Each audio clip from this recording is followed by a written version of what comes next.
இந்த அக்ஷய திருதியைக்கு வெறும் 1000 ரூபாய் செலுத்தி இன்னைக்கு ரேட்லயே அட்வான்ஸ் புக்கிங் பண்ணுங்க. பிரின்ஸ் ஜுவல்லரியுடன் நிறைய சேவ் பண்ணுங்க. நைனாவது தேர்வு ஒரு கூட்டணிக்காக எடுக்கப்பட்ட ஒரு தேர்வா தான் பார்க்கப்படுகிறது. ஏன்னா அண்ணாமலை அவரே சொன்னார், அதிமுகவுடன் கூட்டணி என்றால் நான் இதை தொடர மாட்டேன் அப்படின்னு ஒரு விஷயத்த சொன்னார்.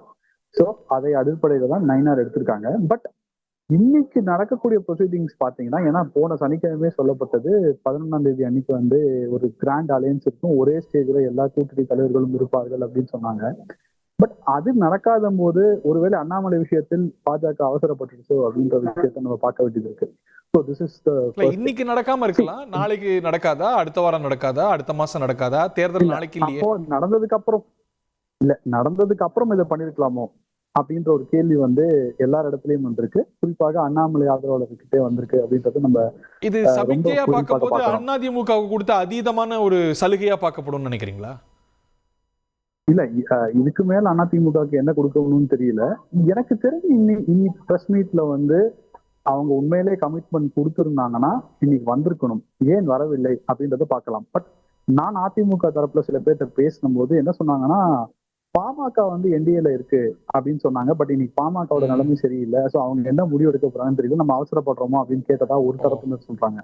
இன்னொரு தரப்பினர் என்ன சொல்றாங்க அப்படின்னா, எடப்பாடி அவர்கள் அப்பாயின்மெண்டே தரல, இவங்க கூப்பிட்டாங்க, இன்வைட் பண்ணாங்க, பட் அவர் வராதோ அவரோட இஷ்டம் அப்படின்னு சொல்றாங்க. எது உண்மை என்று அமித்ஷாவுக்கும் எடப்பாடிக்கு மட்டும்தான். காரணங்கள் பல இருக்கலாம், கூப்பிட்டுருக்கலாம், கூப்பிடாம இருக்கலாம். இன்னைக்கு காலையில் தேசிய ஜனநாயக கூட்டணியின் போட்டி இன்னைக்கு மாத்தி எடப்பாடி பழனிசாமி சந்திக்காம 2 நாள் திரு அமித்ஷா உள்துறை அமைச்சர் அவருடைய ஸ்டேச்சர் தெரியும், அவர் இங்க இருந்து எந்த முக்கியத்துவமான நிகழ்வுகளும் ஆஸ் ஆஃப் நவ் இந்த நொடி வரைக்கும் நடக்காத போது அது ஒரு பாஜகவுக்கு ஒரு பலவீனமான ஆப்டிக்ஸை கொடுக்கறதா நினைக்கலையா நீங்க?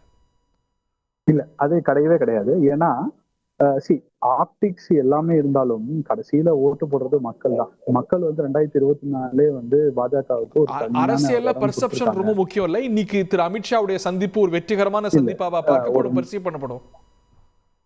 இல்ல, அரசியல்ல பர்செப்ஷன் ரொம்ப முக்கியம். பட் இப்போ ஃபார் எக்ஸாம்பிள் 2024 என்டிஏல எடப்பாடி அவர்களை பக்கத்துல வச்சாங்க, ஒரு பர்செப்ஷன் கிரியேட் ஆச்சு, பட் பிரேக் ஆச்சு. பட் அந்த அரசியல் கண்டினியூ தானே ஆச்சு.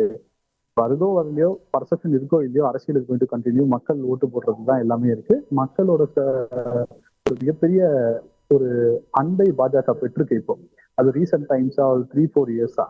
இப்போ இந்த மாநில தலைமை சேஞ்சே இது அதிமுக கூட்டணி கோசம் தான் பண்ணப்பட்டிருக்கு அப்படின்னு சொல்றாங்க. தமிழக பாஜக மாறுதுன்னு ஒரு டாப் சீட்டர்வி அப்படியே தலைகீழா மாறுதுன்னு நம்ம பார்க்க முடியுமா? இப்போ திரு அண்ணாமலையோட பாணி தெரியும், இவர் ரொம்ப வேகமானவர், விவேகமானவர், ரெண்டுமே அரசியல் அவசியம். ஸோ பட் ஆனா அண்ணாமலை பரபரப்பாக அதிரடியாக அணுகக்கூடியவர். திரு நயினார் நாகேந்திரன் சட்டமன்றத்திலே நம்ம பார்த்திருக்கோம், அவர் ரொம்ப டிப்ளமேட்டிக்காக அணுகக்கூடியவர். ஸோ திடீர்னு பாஜகவுடைய ட்ரெயிட்டே தமிழ்நாட்டு அரசியல்ல மாறுதுன்னு பாக்குறதா? அப்படி கிடையவே கிடையாது. கூட்டணிக்கு நயினாருடைய பொறுமை, அரசியலுக்கு அண்ணாமலையோட அதிரடி, இந்த 2 காம்பினேஷன் தான் இதுக்கு மேல பாஜக, தமிழக பாஜக ஒர்க் ஆக போகுது. ஏன்னா கூட்டணிக்கு போன முடிவு பண்ணும் போது கூட்டணியில சில காம்ப்ரமைஸ் இருக்கும், இங்க அங்க அப்படின்னு இருக்கும். ஸோ அதற்கு நயினார் அவர்கள் ஒரு டிப்ளமேட்டா அந்த இடத்துல நடுவுல இருந்து எல்லாத்தையும் சரி செய்வார்.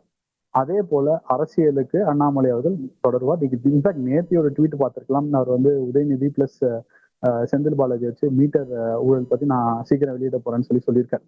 ஸோ அரசியலுக்கு அண்ணாமலை, அந்த டிப்ளமேட்டான விஷயம், தட் இஸ் இந்த கூட்டணி பாத்துக்கிறது. அதுக்கப்புறம்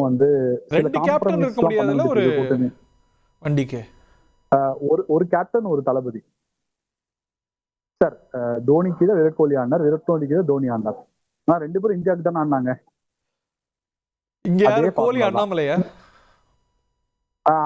அது காலம் தான் முடிவு பண்ணணும் யார் எப்படி ஆட போறாங்க. பட் எப்பவுமே அண்ணாமலை கோலி, அவர் உண்மையிலே ஒரு பெரிய கோலி ஃபேன். எனக்கு தெரிஞ்ச வரையும் அவர் கோலி ரொம்ப பிடிக்கும். That is different task. But இன்றைய நிலைமையில் 2 பேரும் தேவை. அவர்கள் 2 மட்டும் இல்ல, எல்லா தலைவர்களும் பாஜகவுக்கு தேவை. ஏன்னா இது ப்ரொக்ரஷன் ஸ்டேஜ்ல இருக்கு. அதாவது ஒரு பேஸ் லெவல்ல இருந்து ஒரு லெவலுக்கு அதுல இருந்து அடுத்த ஸ்டேஜுக்கு போக வேண்டியது இருக்கு. எதிர்கட்சி வரிசையில் எதிர்கட்சி தலைவராக பாஜக உட்கார வேண்டும் என்ற ஒரு முடிவுல இருக்கு. அதாவது victory on NDA and opposition பார்ட்டியாக மினிமம் பாஜக வின் பண்ணும் அப்படின்னு ஒரு முடிவு எடுத்திருக்கும் போது இதை நம்ம பொறுமையா தான் பார்க்க வேண்டும். என்னை பொறுத்தவரை இந்த கூட்டணி அவசியமா இல்லையான்னு கேட்டா, திமுகவை தோற்கடிக்க டிஃபிட் டிஎம்கேன்னு ஒரு பெரிய அம்பர்லாவை பண்ணணும்னு நினைக்கிறாங்க. அதுல இந்த கூட்டணி வந்து மத்திய தலைமை 2029 வந்து இந்த கூட்டணியை உருவாக்க வேண்டும் என்று நினைச்சிருக்கு. 29க்கான அடித்தளமா இதை இடுறாங்க நீங்க நினைக்கிறீங்க? திரு புகழேந்தியோட வியூஸும் நம்ம பெறணும் நினைக்கிறோம். க்ஷேத்ரிதிக்கு பிரின்ஸ் ஜுவல்லரியில நீங்க வாங்கும் ஒவ்வொரு 8 கிராம் தங்க நகைக்கும் 2000 மதிப்பிலான தங்கம் இலவசம். வெறும் 1000 ரூபாய் செலுத்தி இன்னைக்கே கோல்ட் ரேட்டை லாக் பண்ணுங்க.